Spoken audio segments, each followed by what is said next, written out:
Salut, et si l'on parlait de She Will? Bonjour Charlotte. Bonjour. C'est mercredi 30 novembre que sort au cinéma She Will, le premier film de la réalisatrice franco-britannique Charlotte Colbert. Véronica part en convalescence dans la campagne écossaise accompagnée de sa jeune infirmière, Daisy, après avoir subi une double mastectomie. Les deux femmes développent un lien particulier, alors que des forces mystérieuses amènent Véronica à s'interroger sur ses traumatismes passés et comment les venger. Pour sa première réalisation, la talentueuse Charlotte Colbert s'attaque au film de genre sur la thématique de la sorcellerie. Le film est produit par l'un des maîtres de l'horreur, j'ai nommé l'italien Dario Argento, et il se compose d'un casting hallucinant pour un premier film. Mais avant de vous donner mon avis, je vous propose de découvrir l'interview de Charlotte Colbert. Vous allez voir qu'elle me répond avec générosité et dans un français parfait. Donc bonne interview et rendez-vous juste après pour mon avis. Alors ton premier film, She Will, est un film de genre qui part de la sorcellerie. Pourquoi être parti là-dessus pour ton premier film? Pourquoi pas? Ouais, non, c'est un thème et c'est un univers qui m'a toujours beaucoup plu. Ouais, au cœur du film, il y a le traumatisme d'une femme et il semblait que la manière la plus honnête et appropriée d'investiguer le traumatisme était à travers un film de genre qui en fait peut esthétiquement et puis dans sa forme casser les structures narratives de manière plus facile pour pouvoir exprimer la réalité de ce que c'est d'avoir une expérience qui revient sans cesse dans sa vie qui la chamboule en fait à différents moments de la vie. Et puis donc ce personnage connecte à un historique de trauma de femmes, si certains hommes, condamnés pour sorcellerie. Et donc ouais, il y avait quelque chose que je trouvais très beau dans cette idée de solidarité presque intergénérationnelle, intertemporelle, un peu abstraite, quoi, mais je trouvais qu'il y a quelque chose de très beau dans cette idée-là. Et c'est ça que j'ai trouvé intéressant dans ton film, c'est que tu traites de la sorcellerie, mais pas sur comment on peut la fantasmer dans les films d'horreur. Là, tu as voulu te rapprocher de la réalité, sur ce qu'on leur faisait vraiment, le pourquoi elles étaient condamnées, parce que il n'y avait pas de sorcières en fait. Voilà, c'était surtout parce que c'était des femmes, parce qu'elles étaient proches de la nature, parce qu'elles étaient un peu en marge de la société. Du coup, pourquoi avoir choisi comme ça ce prisme de te rapprocher vraiment de la réalité de la sorcière et pas du fantasme de la sorcière méchante avec son chaudron et son balai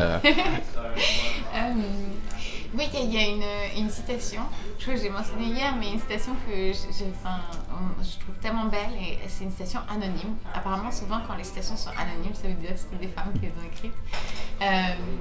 Et c'est pourquoi on nous apprend à avoir peur des sorcières et pas de ceux qui les brûlaient vivantes.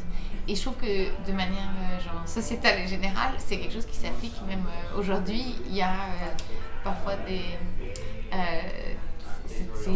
des curiosités comme ça où on se dit mais c'est vraiment bizarre, donc il y avait un désir de se réapproprier de l'histoire de la sorcière un petit peu et de changer ce prisme, mais de jouer quand même avec les anticipations qu'on a et les peurs qu'on peut avoir, mais peut-être d'essayer de les tourner un peu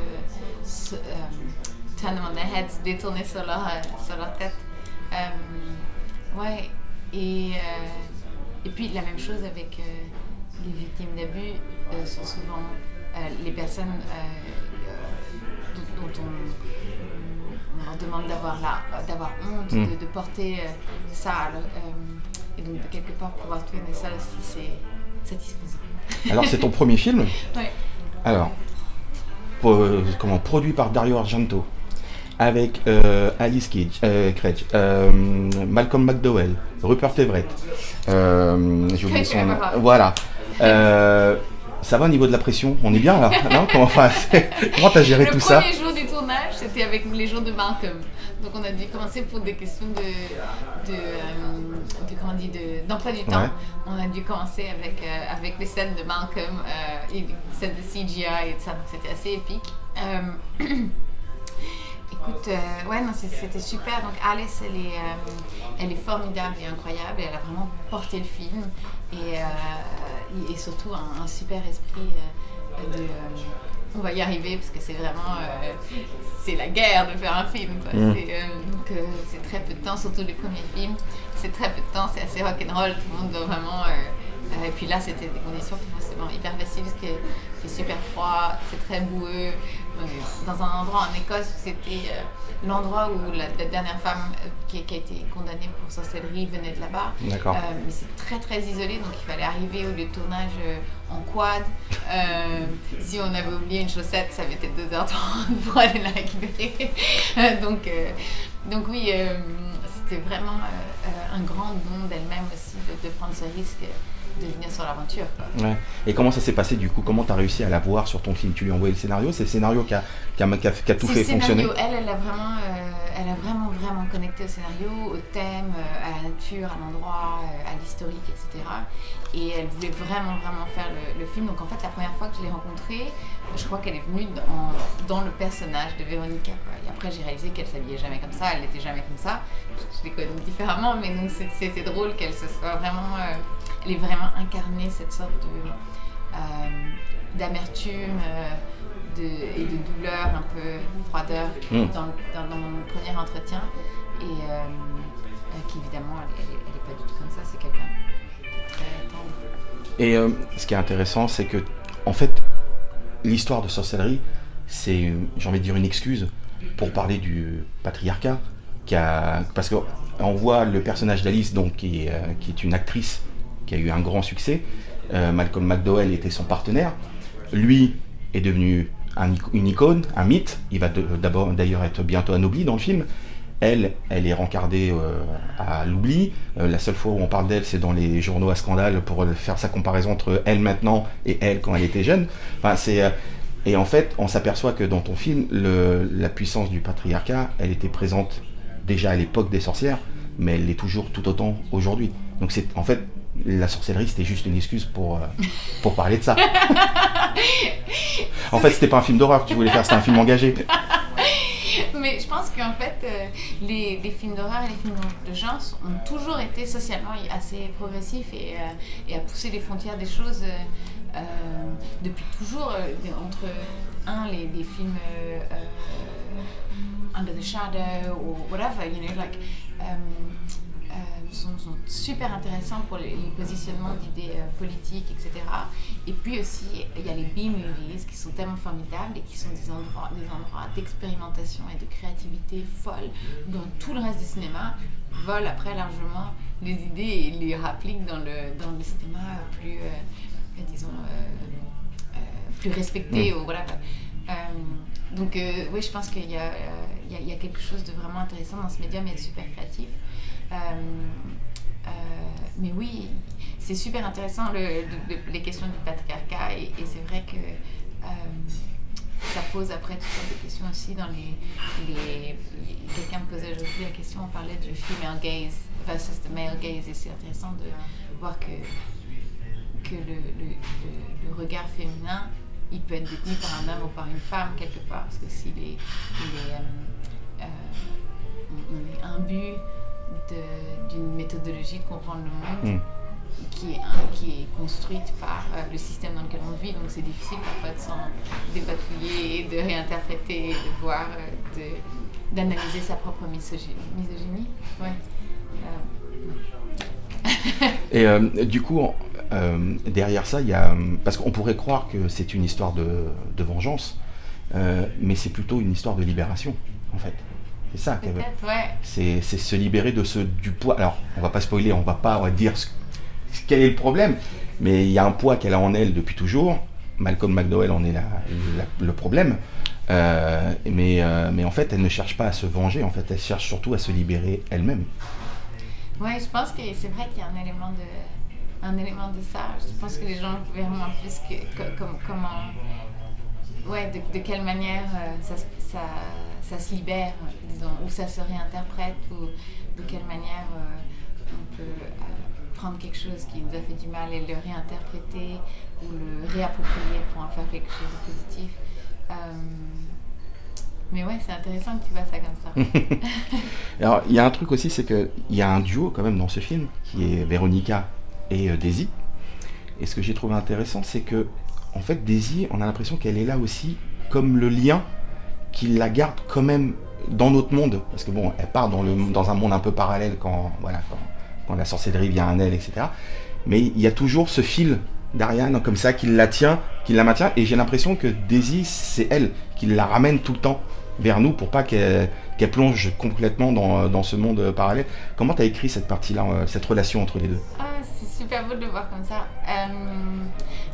Donc en fait, ouais, j'ai écrit avec une fille qui s'appelle Katie Passy et oui, et donc ce rapport a toujours été là. Je crois qu'il y avait quelque chose dans ce rapport de elle et sa mère, qui est une femme très froide. Donc ouais, donc je crois qu'il y avait quelque chose comme ça.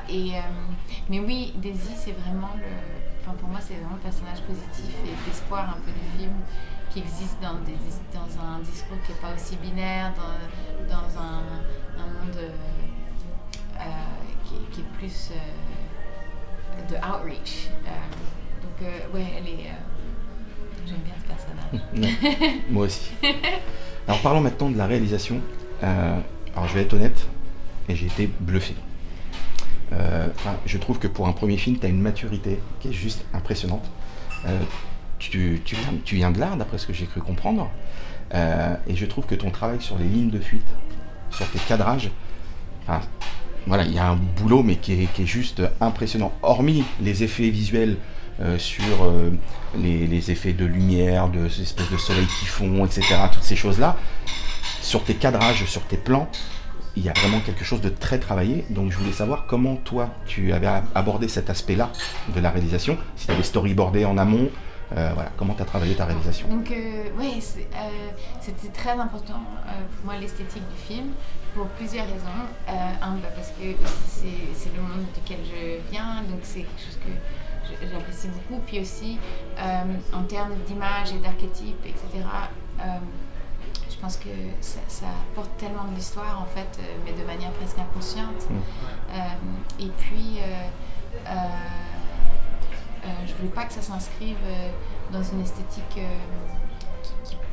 je voulais que ça soit un monde un peu à part, qu'on reconnaisse, mais qui soit aussi un monde juste presque interne, comme si quelqu'un avait murmuré à quelqu'un d'autre un rêve et puis on l'avait imaginé soi-même. Et donc ça, c'était un gros travail parce qu'en Angleterre, il y a une tradition esthétique très réaliste, très grise, que ce soit même dans les tableaux, etc., mais aussi dans la cinématographie. Et donc j'ai dû rencontrer je ne sais pas combien de cinématographes et finalement j'ai rencontré Jamie, que j'adore, et puis donc on a beaucoup travaillé. Moi j'ai vu des milliards d'images, etc. Et puis après on a beaucoup travaillé pour faire en sorte qu'il y avait les bonnes lenses, la manière dont le mouvement, le steadicam pour les rêves, etc., l'esthétique de mouvement du rêve. Évidemment on travaille dans des contraintes de premier film, mais on a essayé de pousser au maximum ça. Et puis les rapports entre les deux, la manière dont on les positionnait dans l'écran. Évidemment, il y a toujours la persona, ces films-là qui sont tellement incroyables en termes des cadrages de personnages. Et puis l'utilisation des drones pour un peu l'esprit de l'endroit. Donc ça, c'était vraiment... et puis la palette, etc. Et on a travaillé aussi avec un colorist. C'est tellement une partie importante de l'esthétique, c'est la couleur à la fin. Et il est incroyable, il s'appelle Joseph Bricknell, il est formidable. Et donc on a vachement travaillé avec lui pour faire en sorte que chaque cadre ait vraiment une couleur spécifique et une palette spécifique. Ouais, c'est chouette. Et toi en tant que réalisatrice, comment tu as pris tes marques? Tu travailles plutôt au combo? T'es à la caméra, voilà, comment tu diriges, etc. Je prépare beaucoup, très dans le détail, j'ai passé tellement de temps à essayer de trouver les décors pour pouvoir alléger la production, le production design, les costumes aussi, voir tous les visages qui sont sur l'écran, tous les extras, tout, je suis un peu control freak. Donc, et je pense que ça c'est vraiment génial après de pouvoir vraiment travailler aussi avec le cinématographe pour avoir tout prévu avant, pour pouvoir passer le plus de temps après avec les acteurs, qui nous se passe vraiment, quand les acteurs sont là, j'aime passer tout mon temps avec eux. Donc, parce que c'est tellement En fait, c'est essayer de préserver un espace de rêve, en fait, où l'invention peut exister sans être écrasée par... c'est toujours comme ça, non? Toujours les acteurs, c'est trop drôle parce que tout le monde est genre... Ça fait l'acteur bien. Exactement. Tout est zen. Le set n'est pas en train de s'effondrer. Tiens, avec une main. Ouais. Donc, ouais, ça c'est super important. Et puis après, le son aussi, c'est vraiment clé. Je trouve toujours la personne qui fait le son a le job le pire parce que tout le monde les râle après. Tout était parfait, sauf le son. Mais après, tout le travail de post a été super important pour essayer de créer ce sentiment qui nous rend un peu mal à l'aise dans le film, le sentiment un peu organique en fait. Ça. Et ça, c'est vraiment dans le sound design. De travailler vraiment pour essayer de donner une voix à la terre et à la nature. Ça, c'était des choses que tu avais déjà, dès l'écriture, en tête? Il y avait beaucoup de sons, de descriptions de sons dans le scénario, ouais. D'accord. Donc d'ailleurs, les sound designers étaient toujours très contents parce que c'est la première fois qu'on nous dit qu'il faut mettre dans le scénario, on a l'impression d'être approuvé. Donc c'est sympa. Mais c'est tellement... tout le monde est tellement... Un tournage c'est tellement bizarre parce que c'est tellement organique, c'est vraiment comme un nouveau corps et tout le monde est tellement essentiel. Si la personne qui est censée délivrer les toilettes ne fait pas, le tournage est foutu. Tout le monde est complètement important. Et donc, surtout quand c'est dans des conditions un peu difficiles. Donc ouais, je suis vraiment reconnaissante à toute l'équipe. Justement, sur les conditions difficiles, revenons à Alice Krige. Elle se donne quand même à 1000% dans le film. 1000%, ouais. Voilà, comment toi t'en as parlé avec elle? Est-ce que dès le début tu lui as dit bah voilà, tu vas finir dans la boue, tu vas par -10, tu seras dehors en petite nuisette, etc. Bah, voilà, comment tu as travaillé ça avec elle? Donc, en fait, ce qui est marrant, c'est qu'aussi elle a lu une version du scénario plus tôt, où j'ai été très honnête dans aussi la visualisation du corps plus âgé. Je disais, il y a des moments où elle se regarde et voilà ce qu'elle ressent. Et donc, ce qu'après on a un petit peu enlevé pour essayer de ne pas faire peur à quelqu'un. Mais elle a complètement pris ça. Et pour elle, c'est vraiment, elle est super... elle est vraiment dans le personnage, en termes de performance. C'est quelqu'un qui tout se passe à l'intérieur et c'est toujours une difficulté quand les gens pensent trop à l'extérieur, non? Parce que sinon, c'est ce qui sort et est toujours tellement contrived. Et j'ai l'impression que c'est marrant parce qu'avec les acteurs plus jeunes, parfois parce qu'il y a tellement d'habitude à être visualisé à travers les plateformes sociales, il y a plus ce côté presque machina, comme ça dit. Donc ça c'était super intéressant. Donc elle travaille vraiment à fond. Donc elle a fait énormément de recherches avec des gens qui ont aussi eu des cancers, des mastectomies, etc. Et quelque chose qui a été très important pour elle, c'est une de ses amies qui a fait toute cette chirurgie et qui lui a dit, je sais pas comment dire en français, elle a dit you've got to rise from the ashes like a phoenix. Il faut sortir des cendres comme un phénix. Et donc pour elle, après, ça a été toute la clé pour elle, c'était cette defiance contre son passé, contre la maladie, contre tout ce qui lui arrivait. Et donc c'est vraiment fou. Et puis bon, c'est vrai qu'après, elle a une énergie incroyable, elle est emportée par l'adrénaline. Et même maintenant, elle fait plus de tournées que moi pour le film, quoi. Elle est incroyable. C'est une actrice incroyable. Et justement, j'aimerais la voir dans un Marvel film, à faire un super-héros et être... non, j'espère. Elle était dans Star Trek déjà. Elle était dans Star Trek, elle fait la beaucoup. Elle est géniale. Le film de genre se démocratise de plus en plus avec des réalisatrices, enfin. Voilà, je pense par exemple à Julia Ducournau pour Titane, il y a Nia DaCosta pour Candyman, ou encore Kate Dolan pour You Are Not My Mother. comment t'expliques ça que de plus en plus de femmes aient envie justement de parler de genre, de faire de l'horreur? Parce que, alors, on peut le dire, le tien, sur le visuel en tout cas, est très soft. Il n'y a pas d'hémoglobine, il n'y a pas de tripes partout par terre, etc. Mais sur certaines réalisatrices y vont à fond. Et comment t'expliques ce déclenchement d'un coup comme ça des réalisatrices dans le film de genre? Oui, ce que je m'explique moins, c'est le fait qu'il y en ait moins avant. Ouais, c'est ça. Parce que quelque part, je pense que le body horror, c'est une expérience très féminine, juste au jour le jour. Je trouvais que Titan était très honnête dans sa représentation du corps et de la violence qu'on se fait par rapport à son corps.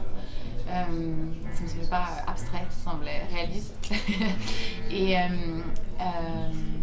donc ouais, je pense qu'il y avait plus avant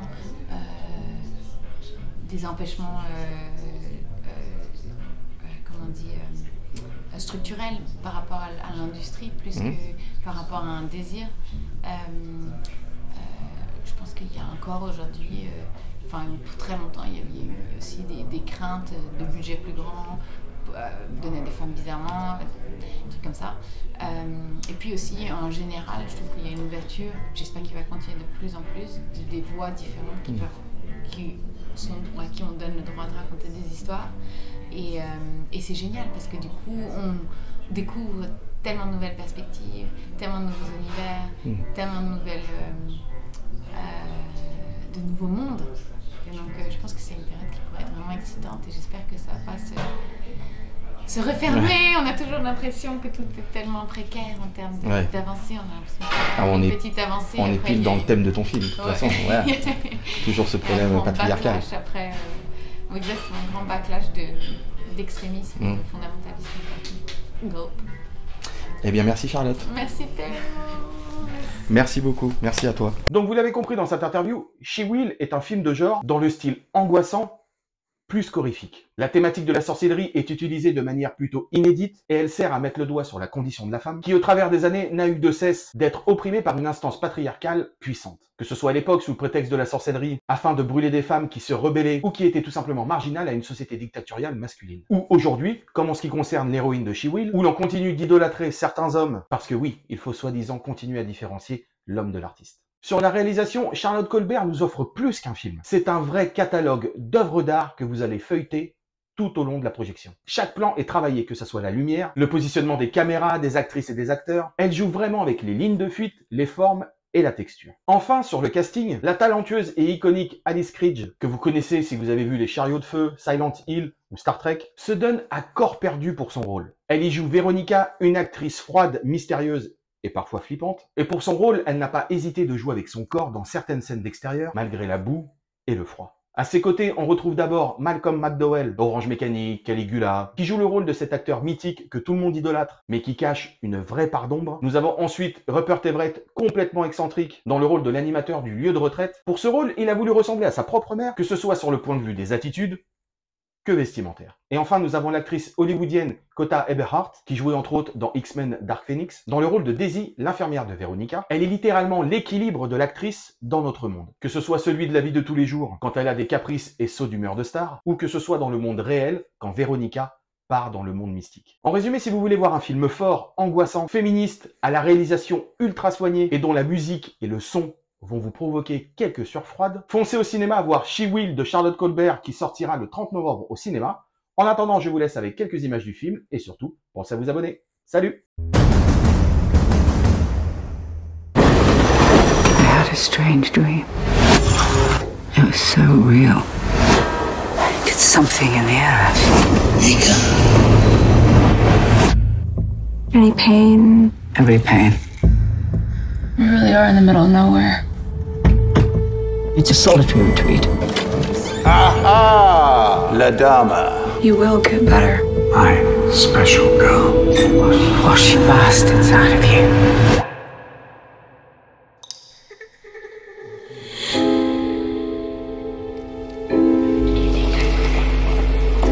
I'm having dark thoughts. The earth was thought to have healing properties from the women who were burned as witches. Would you go back and relive your childhood if you could? We had a special bond. Would you?